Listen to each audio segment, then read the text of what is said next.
కరెక్టే పెట్టుకో.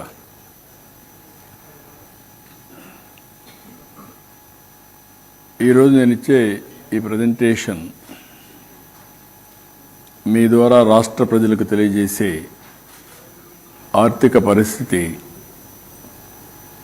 ఇది ఒక హిస్టారికల్ ప్రజెంటేషన్. ఒక బాధ్యత తీసుకొని పనిచేసే ప్రభుత్వం యొక్క ప్రజెంటేషన్. ఏదో కావాలని బ్లేమ్ చేయడం కాకుండా, రాష్ట్ర ఆర్థిక పరిస్థితే కాకుండా రాష్ట్ర సమగ్ర సమాచారాన్ని ఎప్పటికప్పుడు ప్రజలకు తెలియజేయడం అనేది చాలా ముఖ్యం. ప్రజలు దీంట్లో భాగస్వాములు కావాల్సిన అవసరం ఉంది. ప్రతి ఒక్క కుటుంబం, ప్రతి ఒక్క వ్యక్తి కూడా ఆలోచించాల్సిన అవసరం ఉంది. ఎప్పుడైతే సమర్థవంతంగా ప్రభుత్వాలు పనిచేసి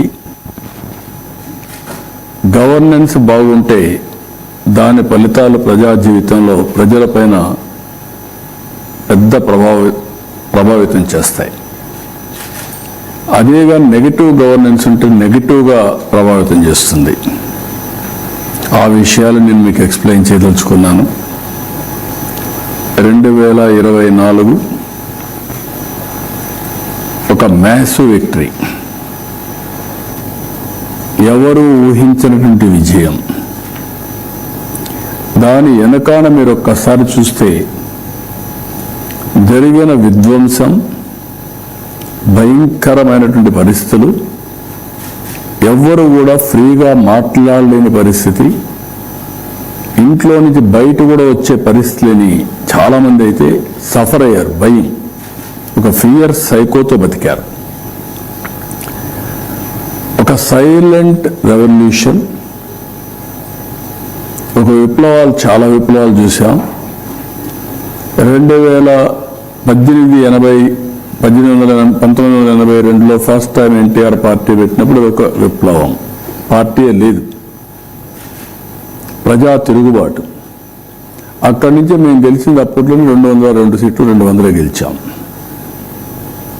94 మళ్ళీ ప్రభుత్వం మీద వ్యతిరేకత, తీవ్రమైన వ్యతిరేకత, మామూలు వ్యతిరేకత కాదు. ఆ రోజు మేము గెలిచింది 26 సీట్లు కాంగ్రెస్ పార్టీకి వచ్చాయి. అపోజిషన్ రాగానే 26 సీట్లే వచ్చాయి. మొన్న వచ్చింది 57% ఓట్లు, 94% స్ట్రైక్ రేట్. ఆల్ ఎలక్షన్స్లో తెలుగుదేశమే ఒక ప్రభంజనం. కానీ మొన్న ఎన్డీఏ విక్టరీ అనేది ఊహించనటువంటి విప్లవం. అలాంటి విప్లవానికి కారణం కూడా మేము ఆ రోజు 7 వైట్ పేపర్స్ పబ్లిసైజ్ చేశాం. ఈరోజు ఆ తర్వాత ఎప్పటికప్పుడు ప్రోగ్రెస్ రిపోర్ట్లు ప్రకటించాలి, ఒక బాధ్యత తీసుకోవాలి, ప్రజలకు ఎప్పటికప్పుడు తెలియజేయాలన్న ఉద్దేశంతో ఈరోజు ఈ కార్యక్రమానికి శ్రీకారం చుట్టాం. ఈరోజు నా ప్రజెంటేషన్ మొత్తం ఓవరాల్గా ఫైనాన్స్ మొత్తం మా వాళ్ళు ఒక 6-7 ప్రజెంటేషన్లు ఇప్పటికే ఇచ్చారు, ప్రజలకు చెప్పారు. ఎనర్జీ కానీ, అమరావతి కానీ, ఇరిగేషన్ కానీ అన్ని విషయాలు చెప్పారు.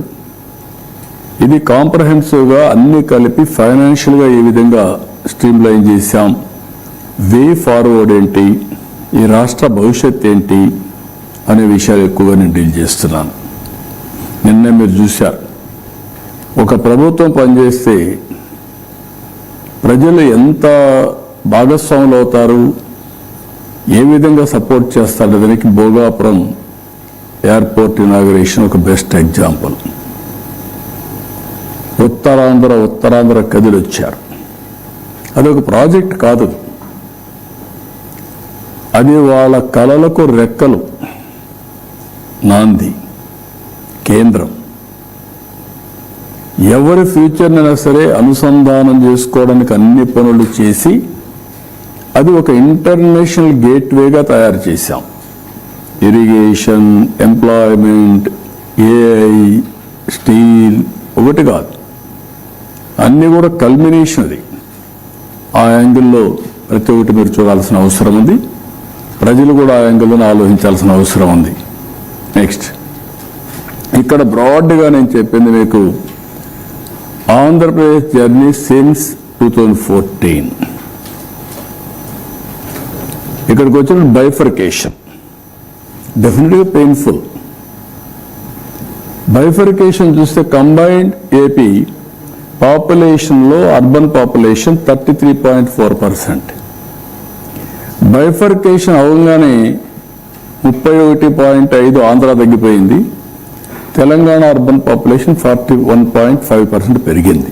అంటే అర్బనైజేషన్ ఎక్కువ ఉంది, రూరల్ తక్కువ ఉంది. ఇక్కడికి వచ్చినప్పుడు ఇక్కడ change in structure of the economy టోటల్గా చేంజ్ అయిపోయి ప్రిడామినెంట్గా అగ్రేరియన్ వ్యవసాయ ఆధారం అయిపోయింది. 58% పాపులేషన్, 48% రిసోర్స్ వచ్చాయి. This is the biggest challenge. Population 58%, revenue 46%. Loss of capital అగమ్యగోచరం, ఎక్కడ కూర్చోవాలో తెలియదు. బస్సులో నుంచి పరిపాలించాం, పడుకోవడానికి రూమ్ లేదు, ఉద్యోగస్తులు రావడానికి ఇది లేదు. అప్పుడు అక్కడి నుంచి తెప్పించినప్పుడు ఇక్కడ చూస్తే శనివారం ఆదివారం 1 డే ఎక్కువ హాలిడే ఇచ్చారు, 5 days ఈ వీక్ తీసుకొచ్చారు. స్పెషల్ ట్రైన్స్ వేయించాం. మళ్ళా అక్కడ ఫ్యామిలీస్ ఉంటారు కాబట్టి పోవాలి కాబట్టి ఉన్న పళంగా హ్యూమన్ యాంగిల్ అలాంటిదంతా ప్రయాణం స్టార్ట్ చేశాం. Disproportionate allocation of assets. నేను ఇప్పుడు కూడా గొడవలు పెట్టుకుంటే వచ్చేది ఏముండదు, కష్టపడితే దానికంటే 10 రెట్లు ఎక్కువ సంపాదించుకుంటాం. 2 రాష్ట్రాలు కూడా ఆ రోజు నేనే అభివృద్ధి చేశాను. సమైక్య ఆంధ్రప్రదేశ్లో తెలుగు జాతి కోసం చేశాం. తెలంగాణకి వెళ్ళింది. నేను ఎప్పుడో ఒకటి చెప్తే నాకు రిగ్రెట్స్ లేదు. అక్కడ తెలుగువారు అనుభవిస్తున్నారు ఆ ఆస్తులన్నీ. కానీ ఇక్కడికి వచ్చినప్పుడు ఆ లాస్ జరిగింది. ఇక్కడికి వచ్చినప్పుడు గుర్తుపెట్టుకోవాల్సింది డెస్ట్రక్షన్. ఇది పెయిన్ఫుల్ అయితే ఇది విధ్వంసం. పెయిన్ఫుల్ భరించగలుగుతాం, విధ్వంసాన్ని సైకలాజికల్ ట్రామా కూడా అంత భయంకరంగా జరిగే పరిస్థితి వచ్చింది. డిక్లైన్ ఆఫ్ స్టేట్ ఎకానమీ, దీనివల్ల ఎరోజన్ ఆఫ్ ఇన్స్టిట్యూషన్స్. ఎక్కడ చూసినా